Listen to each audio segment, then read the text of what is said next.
반갑습니다. 잘 지내셨죠? 네. 잘 지내신 분한테는 좋은 질문이고 못 지내시는 분들한테는 좀 부담스러운 질문인 것 같습니다. 성찬해주신 우리 오종현 형제께 너무 이렇게 겸손함이 저한테 느껴져서 너무 감사했습니다. 네, 박수로 감사해드리겠습니다. 혹시 다음 주에 우리 크리스찬 가족이 크리스마스 휴가를 가시죠? 제가 접대 드렸는데 한 2주 가시나요? 2 weeks? 네, 조하네스버그 아주 멀리 가실 텐데 우리 잘 갔다 오시라고 너무 저한테 개인적으로 큰 격려를 주는 가족이라서 제가 말씀을 드렸습니다. 지금은 질서를 회복할 때입니다. 좋은 제목입니까? 영준이 형님이 좀 미팅하는데 제목이 너무 의사스럽다 그래서 의사스러운 게 뭔가요? 제가 질문했는데 좀 됐는데 저랑 이게 안 맞네요. 제가 넘겼는데 여기서는 안 넘어갔네요. 죄송합니다. 제가 한 달 만에 왔더니 좀 된 이야기인데 추석 때쯤인 것 같아요. 제가 이게 산길을 가는데 밤들이 이렇게 떨어져 있는 거예요. 그래서 와 이게 웬 떡이냐. 근데 예전에 이렇게 발로 막 밤송이를 까야 밤이 나왔는데 얘들은 어떻게 된 건지 다 이렇게 탱글탱글한 밤들이 길거리에 이렇게 있었습니다. 제가 이거는 이제 그림입니다. 예, 사진을 제가 만든 건데 하여간 이런 밤들이 막 이렇게 깔려 있는 거예요. 그 지역에 아마 밤나무가 있었던 것 같습니다. 그래서 제가 열심히 주워 와서 제 호주머니에 넣어서 집에 자랑스럽게 이게 식탁 위에 딱 올려놔서 좀 맛을 보고 싶었는데 제 아내가 또 핀잔을 하나 줬죠. 예. 야생동물이 먹는 건데 그걸 왜 갖고 왔느냐. 그래갖고 제 입속에 저 찐밤이 들어오기까지 꽤 오랜 시간이 흘렀습니다. 여름 한철에 밤나무 밑에 아무리 앉아 본들 밤이 떨어질 일은 만무하죠. 예, 때가 되면 저절로 알아서 밤들이 떨어지더라고요. 모든 것은 때가 있구나. 우리 솔로몬 형님도 얘기하셨잖아요. 예, 모든 것은 때가 있다. 날씨가 아주 화창할 때도 있지만 하루 종일 저렇게 비가 올 때도 있습니다. 여름 한철에는요, 가만히 있어도 줄줄줄 막 땀이 날 때도 있지만 이 한겨울에는 옷을 몇 개 입어도 춥습니다. 어떨 때는요, 너무 기뻐요. 기뻐서 막 가만히 있어도 막 웃음이 막 나올 때도 있지만 어떨 때는요, 너무 슬퍼서 숨이 안 쉬어질 때도 있습니다. 어떨 때는 너무 사랑스럽기도 하고 사람들이 어떨 때는 너무너무 막 미워질 때도 있습니다. 우리는 지금 어떤 때인가요? 우리는 지금 무엇을 해야 될 때인가요? 어떤 사람들은요, 다 생각이 다르겠죠. 어떤 사람들은 우리는 회개가 필요합니다. 또 어떤 사람들은 우리는 하나됨이 필요합니다. 또 어떤 사람들은 교회가 이젠 부흥할 때 아닙니까? 얘기할 수도 있고요. 또 어떨 때는 성숙한 리더십이 필요합니다라고 얘기할 수도 있을 것 같습니다. 근데 그런 모든 필요는 있겠지만 가장 근본적으로 필요한 건 뭐다? 우리와 하나님과의 관계 회복이 필요하다. 관계 회복이 필요하다. 우리와 하나님과의 존재하는 것이 있습니다. 뭘까요? 예, 질서가 있습니다. 질서요. 아우구스티누스는 자기가 쓴 하나님의 도성이라는 책에서 이렇게 얘기했습니다. 덕에 간단하고 참된 정의는 사랑의 질서이다. 말이 좀 어렵습니까? 네. 덕에 간단하고 참된 정의는 사랑의 질서이다. 덕은 사랑의 질서이다. 사랑의 질서가 뭘까요? 그는 설명했습니다. 사랑의 질서라는 것은 우리가 어떤 대상, 어떤 것을 사랑하고자 했을 때 그것을 얼마나, 어떤 순서로 사랑할지를 정해놓은, 정렬해 놓은 상태다. 그 순서다라고 얘기했습니다. 지난 여름에 그 여름 휴가 제주도 갔을 때 찍은 사진인데요. 만약에 어떤 그 분이 저한테 그런 걸 질문 안 하실는지는 모르겠지만 당신 가족 중에 당신은 누구를 제일 사랑합니까? 라고 물어본다면 제가 저희 가운데 있는 강아지가 솜이거든요. 첫 번째로 제가 사랑하는 우리 가족 이론은 송입니다. 그리고 두 번째가 제 아이들입니다. 그리고 마지막이 제 아내입니다. 라고 대답을 했다면, 만약입니다. 했다면, 네, 제가 이 자리에 지금 있을 수 있을까요? 네, 없죠. 네, 저는 아마 굉장한 시련을 맞이했을 것 같습니다. 바른 사랑이라는 건 뭐냐면, 그런 설명했습니다. 하나님 자체를 최종의 목적으로 사랑하는 거다. 하나님이 우리 사랑의 최상위에 있어야 된다. 우리 사랑의 가장 목적지는, 마지막 목적지는 하나님이어야 된다. 하나님이 가장 우리의 사랑의 대상이어야 된다. 비틀린 사랑은 뭐냐면 그 이외의 것을 더 사랑했을 때, 하나님보다 더 사랑했을 때 우리 자신도 될 수 있고 하나님이 만든 피조물도 될 수 있습니다. 그것을 더 사랑했을 때 그것은 비틀린 사랑이다. 이렇게 얘기를 했습니다. 윌리엄 템플이라는 대주교가 이렇게 얘기했습니다. 혼자 있을 때 하는 일이 곧 당신의 신앙이다. 좀 이해가 되세요? 여러분이 이제 쉬는 날 아무것도 안 하는데 소파에 앉아서 딱 이렇게 멍하고 있을 때 지나가는 생각, 그게 여러분의 신이래요. 마틴 루터, 너무 유명한 분이 루터가 얘기했습니다.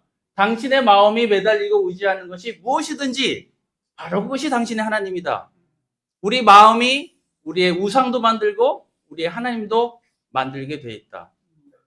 저의 질문입니다. 지난 한 주 동안 여러분 마음은 어디에 올인돼 있었습니까? 여러분 마음은 어디에 쏟아 부어져 있었습니까?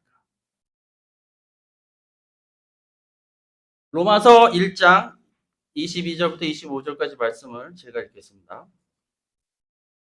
사람들은 스스로 지혜가 있다고 주장하지만 실상은 어리석은 사람이 되었습니다. 그들은 썩지 않는 하나님의 영광을 썩어 없어질 사람이나 새나 네발 짐승이나 기어다니는 동물의 형상으로 바꾸어 놓았습니다. 그러므로 하나님께서는 사람들이 마음의 욕정대로 하도록 더러움에 그대로 내버려 두시니 서로의 몸을 욕되게 하였습니다. 사람들은 하나님의 진리를 거짓으로 바꾸고 창조주 대신에 피조물을 숭배하고 섬겼습니다. 하나님은 영원히 찬송을 받으실 분입니다. 자기 자신이 똑똑하다고 지혜롭다고 여겼던 사람들이 실수를 했죠. 그 영광스러운 존귀한 하나님의 영광을 우리들이 섬기는 피조물로 바꿔 놓아버렸습니다. 예레미야 13장 10절부터 11절 말씀이 이렇게 쓰여 있습니다. 이 악한 백성은 나의 말 듣는 것을 죄송합니다. 여기 있습니다.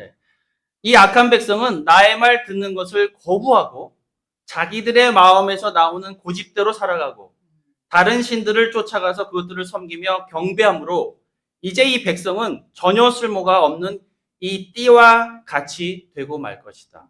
허리에 두르는 띠. 옛날엔 그 띠가 굉장히 중요한 역할을 했다 그래요. 어디 외출을 하거나 전쟁터 나갔을 때 띠가 없으면은 안 됐다 그럽니다. 근데 그 띠와 같이 쓸모없는 띠와 같이 돼버리고 말았습니다.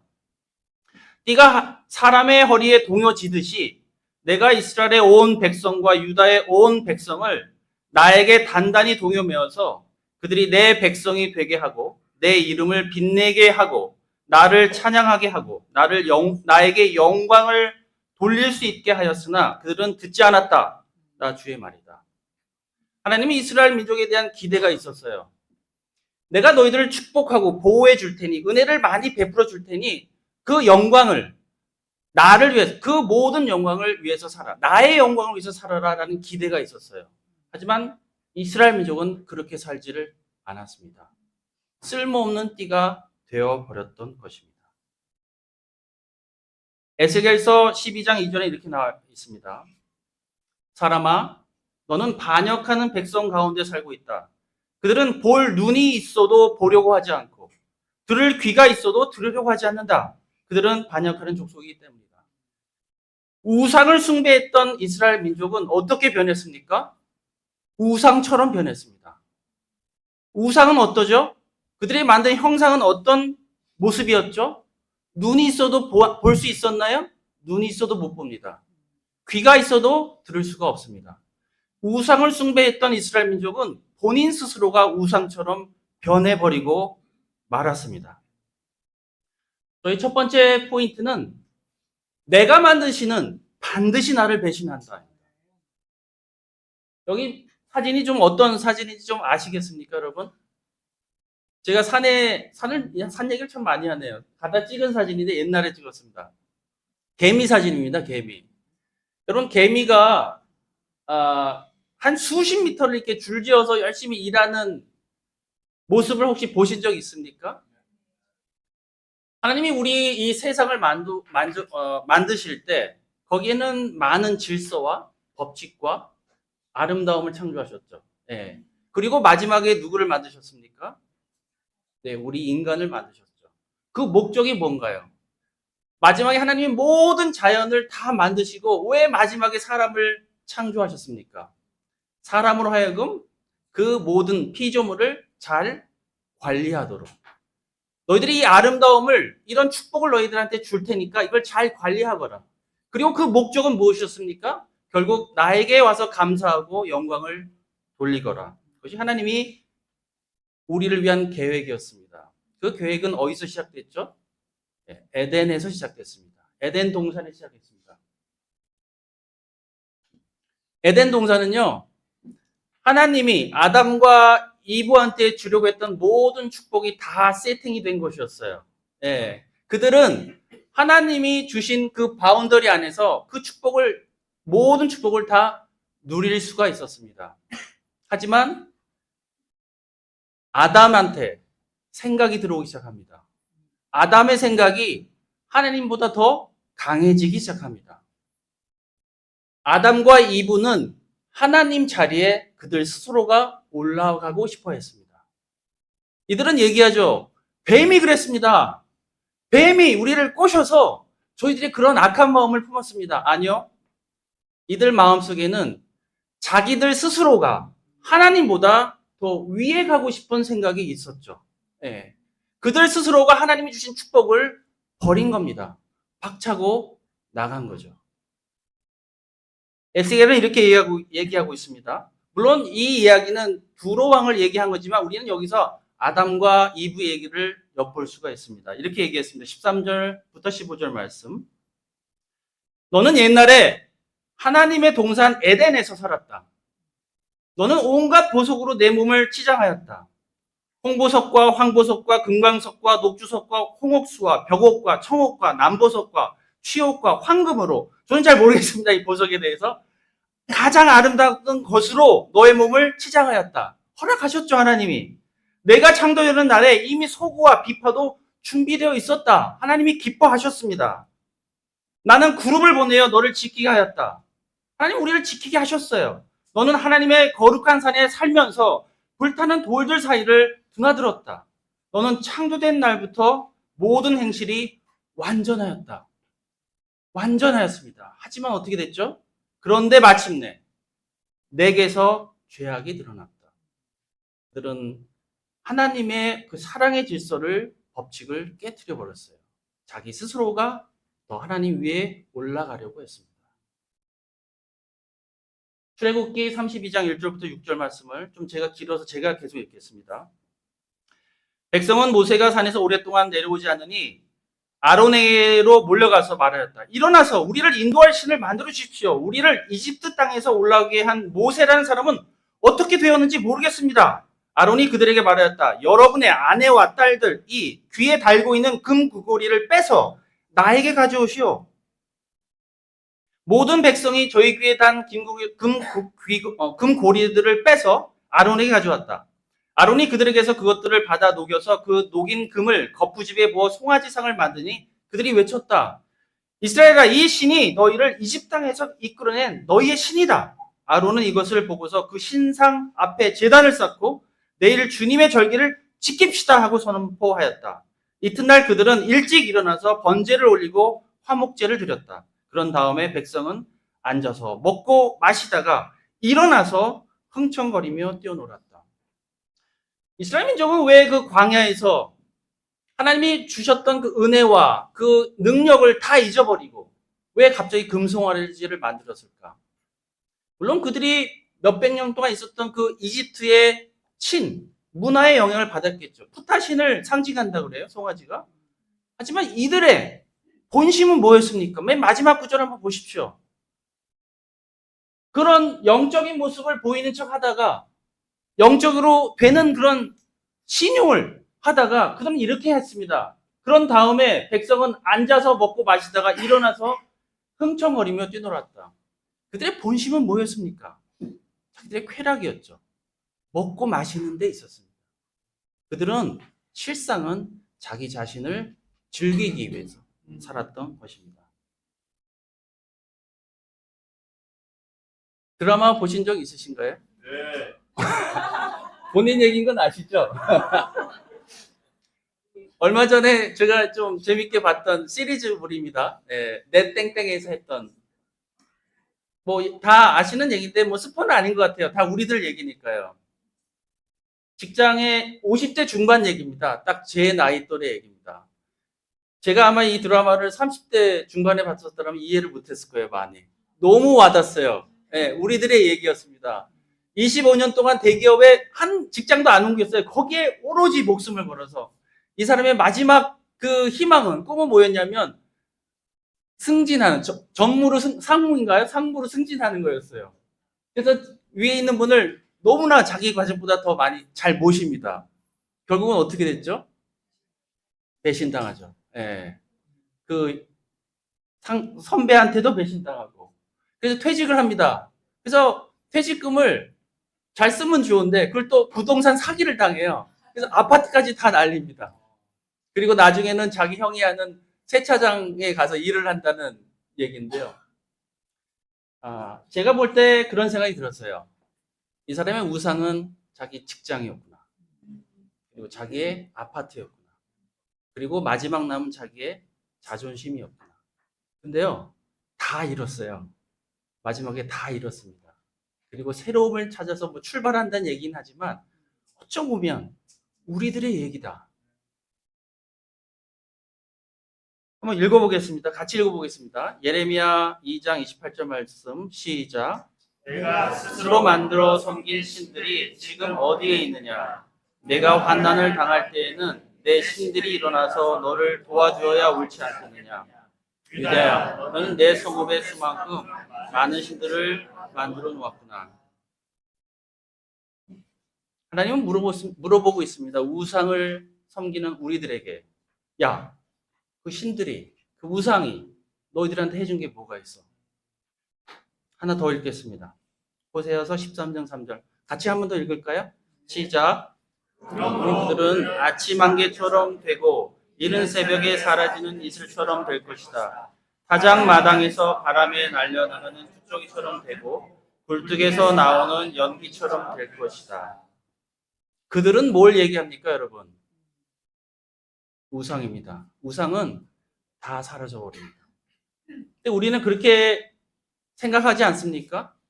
내 지금 하고 있는 사업만 잘 되면, 요번 겨울에 내 주식만 조금 오르면, 주식이 있는지는 잘 모르겠습니다. 저는 주식을 안 하니까.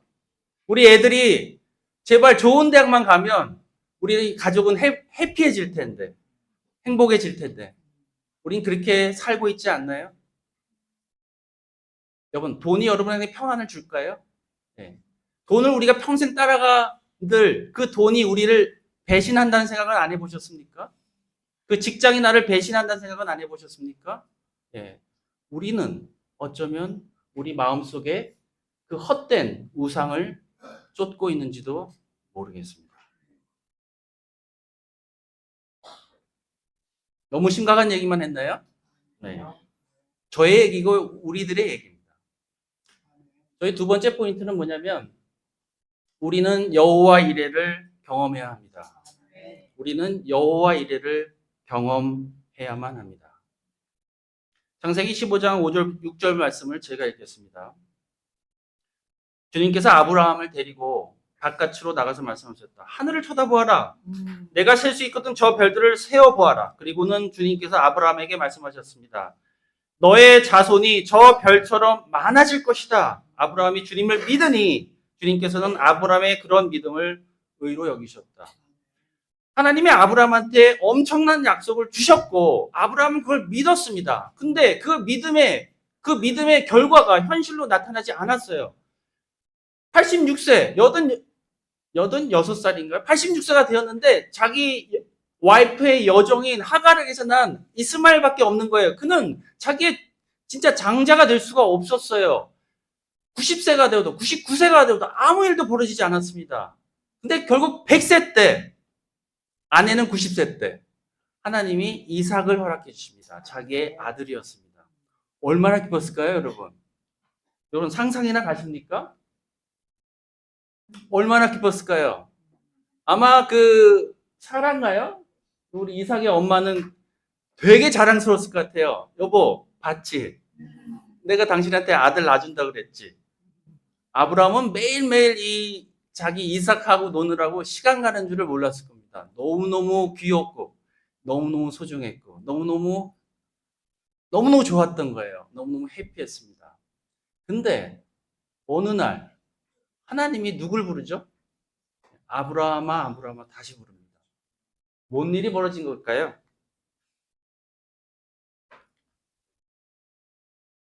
창세기 22장 1절 2절. 이런 일이 있은지 얼마 뒤에 하나님이 아브라함을 시험해 보시려고 그를 부르셨다. 아브라함아 하고 부르시니 아브라함은 예, 여기 있습니다 하고 대답하였다. 하나님이 말씀하셨다. 너의 아들, 내가 사랑하는 외아들 이삭을 데리고 모리아 땅으로 가거라. 내가 너에게 일러주는 산으로 가서 그를 번제물로 바쳐라. 부엘세바부터 모리아까지, 전부 모리아 산은 아니겠지만 여튼 한 3일 거리라고 그럽니다. 걸어서. 아브라함이 무슨 생각했을까요? 자기 그 10대 한 중반으로 뭐 사람들은 보고 있는데 이 자기 그 소중했던 이삭을 옆에 데리고 걔를 바치러 가는 그 길에 아브라함은 무슨 생각을 했겠습니까? 하나님, 왜 저한테 이런 일이 벌어져야 할까요? 하나님의 의도는 뭡니까? 나 이 소중한 아들을 어떻게 잃어야만 합니까? 질문은 하진 않았을까요? 하나님의 의도는 뭐였을까요? 하나님 왜 자기 이 소중한 아브라함의 이 아들을 바치게 했었을까요?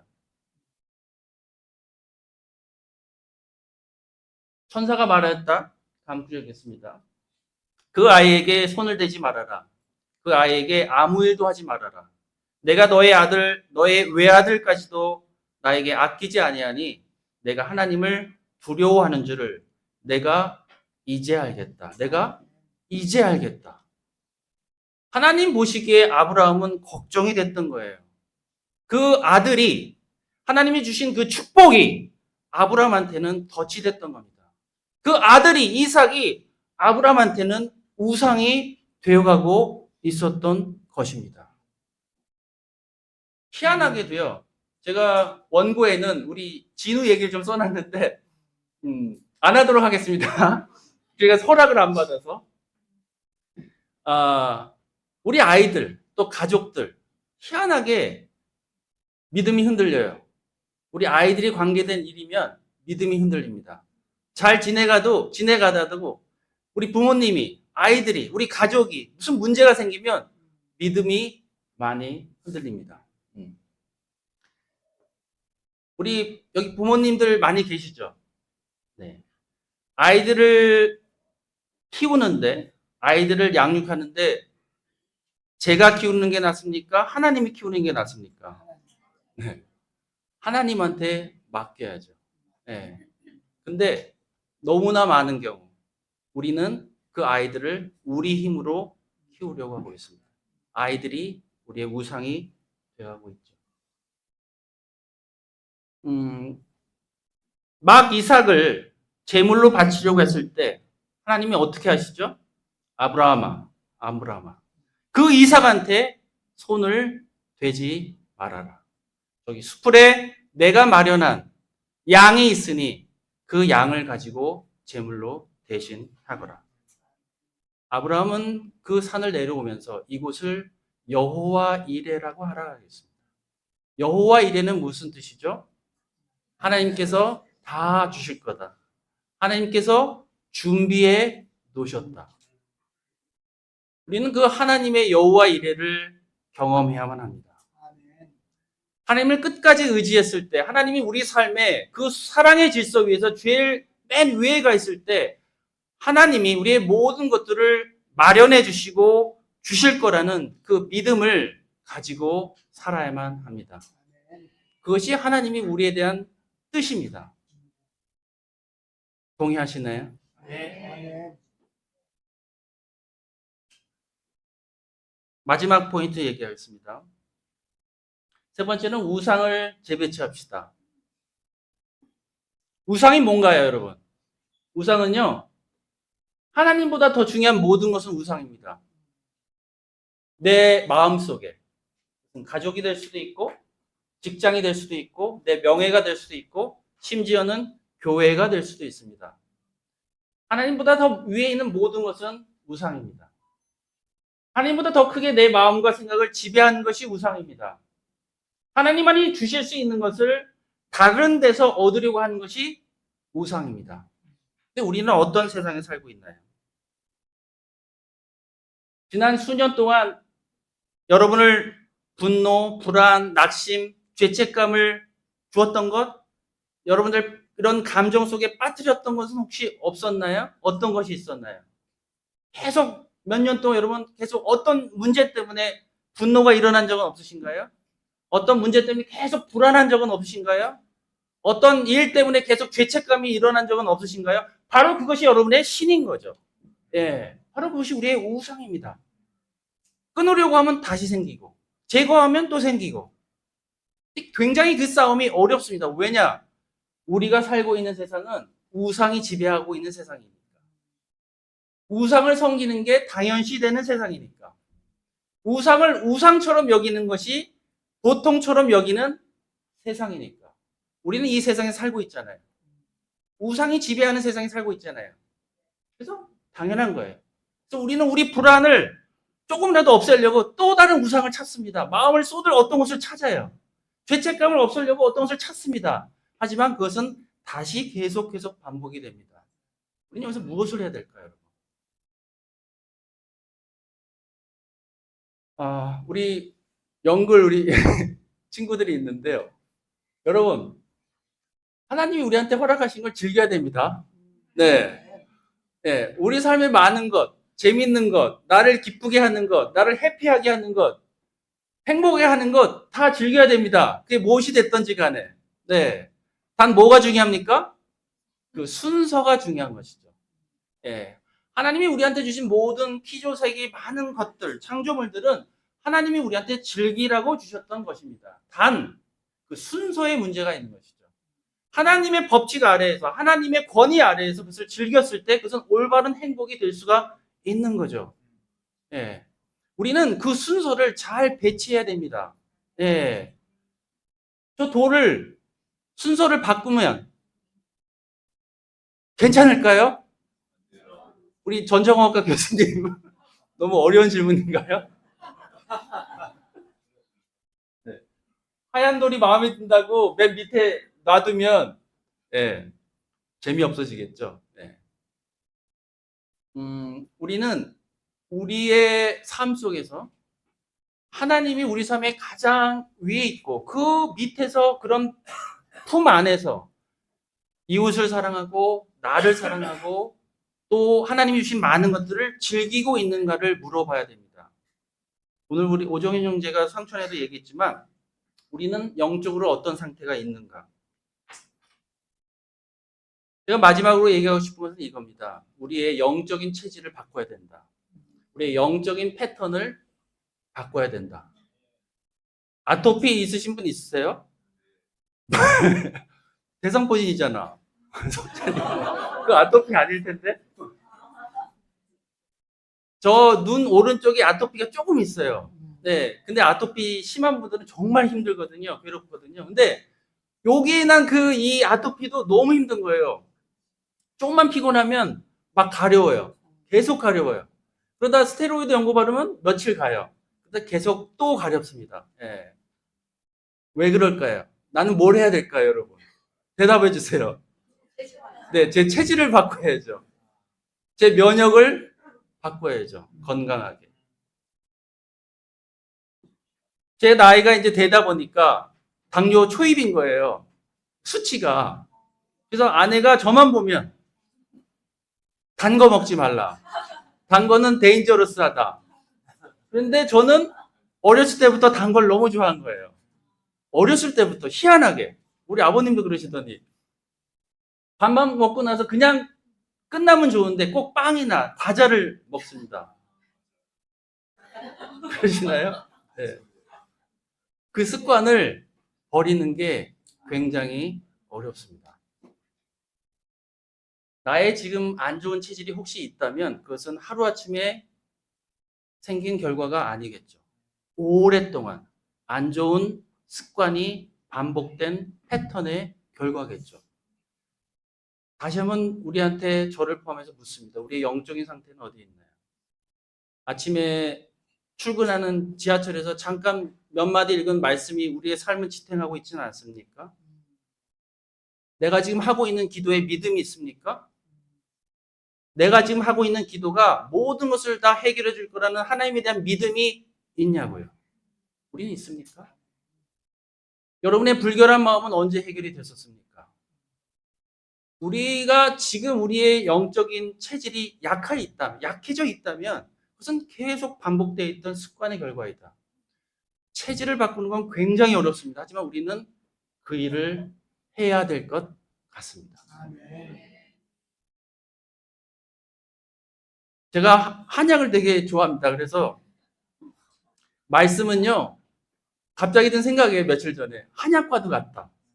달이면 달일수록 몸에 좋다.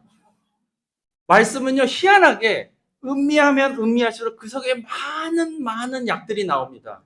나를 치유할 수 있는, 희한하죠? 몇 년 전에 읽었던 그 구절인데도 또 나에게 새로움으로 다가옵니다. 새로운 가르침으로 다가옵니다. 말씀을 깊이 읽으십시오. 말씀을 설렁설렁 읽지 마십시오. 그 단어 하나하나에 하나님의 어떤 의미가 있는지 계속 곱씹으시길 바랍니다. 문은 안 열립니다. 열쇠가 없이는. 기도는 열쇠입니다. 우리 삶에 많은 것들의 문제의 열쇠는 기도입니다. 우리는 기도를 해야 돼요. 스트레스만 받지 말고 기도로 그 문제를 해결하십시오. 그래야 그 문이 열립니다. 마지막 구절 읽겠습니다, 여러분. 예레미야서 25장 3절 7절 말씀. 아몬의 아들 요시야가 유다 왕이 되어 13년이 되던 해부터 오늘에 이르기까지 23년 동안 주님께서 나에게 계속하여 말씀하셨고 나는 그것을 여러분에게 열심히 전하였으나 여러분은 그 말을 전혀 듣지 않았습니다. 주님께서는 여러분에게 주님의 종 예언자들을 보내시되 꾸준히 보내셨으나 여러분은 예언자의 말도 듣지 않았습니다. 여러분들은 들으려 하지도 않았고 귀를 기울이지도 않았습니다. 우상을 숭배했기 때문에. 마지막 구절입니다. 주님께서는 예언자들을 시켜 여러분에게 이렇게 말씀하셨습니다. 너희는 각기 자신의 악한 삶과 온갖 악행을 그치고 어서 돌아오너라. 그러면 나 주가 너희와 너희 조상에게 준 땅에서 너희와 길이 살 것이다. 또 너희는 다른 신들을 쫓아다니며 섬기거나 경배하지도 말고 손으로 만든 우상을 섬겨서 나의 분노를 격발시키지도 말아라. 그러면 나도 너희에게 재앙을 내리지 않겠다고 하였다. 그런데도 너희는 나 주의 말을 듣지 않았고 오히려 손으로 만든 우상을 섬겨서 나 주를 경록케 하였으며 너희는 재앙을 당하고 말았다 하셨습니다. 여러분 스트레스 많으시죠? 네, 걱정 많으시죠? 자꾸 이분이 눈에 들어오시네. 저도 많습니다. 이 얘기는 여러분들의 얘기라기보다는 저의 얘기죠. 우리가 지금 겪고 있는 그런 고민들 또 갑자기 확 밀려오는 스트레스들 저는 그런 생각이 들었습니다. 그 이유는 뭘까? 그 원인 제공은 어디서 나온 것일까? 나의 욕심이다. 나의 욕심이다. 내 욕심이 결국 뭘 만들어내죠? 예, 우상을 만들어냅니다. 그리고 그 우상이 우리는 속죠. 그 우상이 나를 평안하게 해줄 것처럼 그 우상이 내 문제를 해결해 줄 것으로 속죠. 우리는 속고 있는지도 모릅니다. 저의 우상은 저 자신인 것 같아요. 저도 매주는 아니고 이제 매달 한 번씩 이렇게 레슨을 준비하지만 이것도 저의 우상이 될 수 있습니다. 네. 야, 레슨 준비 잘해서 칭찬받아야지. 제 아내가 가끔 그러거든요. 레슨 좋았어. 근데 그 말 한마디 듣고 싶어서. 열심히 준비합니다. 네, 열심히 준비합니다. 보고 또 보고. 아내한테 칭찬받고 싶어서. 그것도 우상이에요. 네, 그것도 제가 만든 우상이에요. 네, 다 내려놓으십시오. 다 내려놓으십시오. 25년도가 많은 일들이 있었을 겁니다. 아마 여러분들 삶 속에. 어떤 감정이, 어떤 생각이, 어떤 일들이 여러분을 지배했는지는 잘 모르겠습니다. 하나님이 우리 삶을 지배해야 됩니다. 하나님의 은혜와 하나님의 사랑과 그리스도의 그 말씀이 우리 삶을 지배해야 됩니다. 그랬을 때 하나님이 우리 삶 속에서 역사를 하십니다. 하나님이 우리의 유일한 우상이어야지 하나님이 우리 삶 속에 역사를 하십니다. 마치겠습니다.